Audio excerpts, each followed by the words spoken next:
நமஸ்காரம். ஜூன் மாதத்துலேயே மிதுன ராசிக்காரங்களுக்கு லாபஸ்தானத்தில் சுக்கிரன் இருக்கிறதுனாலையும், குழந்தை பாக்கியத்துக்காக யாராச்சும் காத்திருந்தால் குழந்தை வரம் கிடைக்கிறதுக்கான வாய்ப்புகள் இருக்கும். இப்போ புத்திரஸ்தானம் திசை போயிட்டுருக்குது, பஞ்சம திசை நடந்துகிட்ருக்குது. குழந்தைக்காக இப்போ ட்ரை பண்ணிட்டுருக்கீங்க, அதுக்காக ட்ரீட்மெண்ட்டில் எடுத்துகிட்ருக்கீங்கன்னா அது சக்ஸஸ்க்கான வாய்ப்பு இந்த மாதம் நாம் எதிர்பார்க்கலாம்.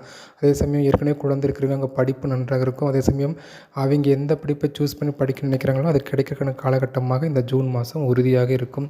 பங்குச்சந்தையில் முக்கியமாக அதிர்ஷ்டங்கள் அதிகரிக்கும். இந்த பங்குச்சந்தையில் ஒர்க் பண்ணுறவங்களுக்கு இந்த காலகட்டத்தில் நல்ல லாபங்களை நாம் எதிர்பார்க்கலாம்.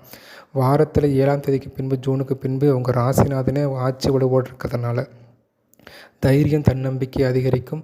வண்டி வாகன யோகங்கள் கிடைக்கிறது. அதே சமயம் தாயின் உடல் உங்கள் உடல் ஆரோக்கியம், இந்த உடல் ஆரோக்கியம் சீராகிறது போன்ற நல்ல விஷயங்கள் ஜூன் மாதத்தில் மிதுன ராசிக்காரங்க எதிர்பார்க்கலாம். சனி கூட இப்போ தொழில்ஸ்தானத்தில் தான் இருக்கார்.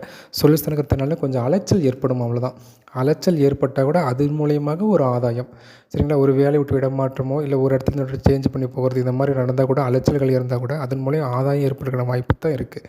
அப்போ வேலை, தொழில், படிப்பு, சுயதொழில் முன்னேற்றம் இவை அனைத்துலேயும் சுபபலன்களை எதிர்பார்க்கலாம். அப்போ எதில் கவனமாக இருக்கணும் அப்படின்னு பார்க்கும்போது, ஜூன் 7 வரைக்கும் மட்டும் ஒரு முதல் வாரம் மட்டும் குடும்பம் சார்ந்த விஷயத்தில் கொஞ்சம் கேர்ஃபுல்லாக இருக்கணும். ஏன்னா அதில் முரண்பாடுகள் வர்றதுக்கான வாய்ப்புகள் இருக்குது. அதே மாதிரி முதல் 2 வாரங்கள் மட்டுமே மன அழுத்தங்கள் சற்று அதிகமாக இருக்கும். ஒரு சில விஷயங்கள் வேலையிலையோ சில விஷயங்களுக்காகவோ அது நடந்துருமோ உங்களுக்கு நீங்களே ஒரு இமேஜினேஷன் பண்ணிட்டுருப்பீங்கள்ல, அந்த பயத்தை இந்த 2 வாரம் கொடுக்கும். அதுக்கு பின்பு நார்மல் நிலைக்கு வந்துடுவீங்க.